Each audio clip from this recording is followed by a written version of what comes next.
చాలా మంది తిరుపతికి వచ్చిన వాళ్ళు వెంకటేశ్వర స్వామి దర్శనం చేసుకుని వెళ్ళిపోతారు. ప్రపంచంలోనే మొట్టమొదటి శివలింగం ఇక్కడ ఉంది అన్న విషయం మీలో ఎంతమందికి తెలుసు? ఈ గుడి చరిత్ర వింటే మనకి గూస్ బంప్స్ వస్తాయి అన్నమాట. ఇక్కడ ఉన్న శివలింగాన్ని భూమిలో ఉన్న ఏ రాయితో కూడా తయారు చేయలేదంట.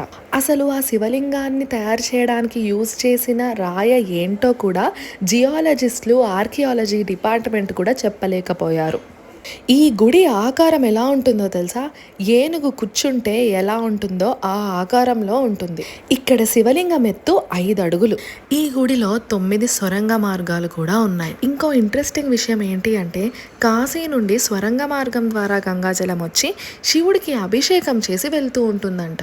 60 సంవత్సరాలకొక్కసారి ఇలా జరుగుతుంది అని చెప్తారు. ఇది కేవలం శివలింగం మాత్రమే కాదు, త్రిమూర్తుల స్వరూపం కూడా. కింద బ్రహ్మ, మధ్యలో పరశురాముడు, పైన లింగం ఆకారంలో ఉంటుంది విగ్రహం. వాస్తవానికి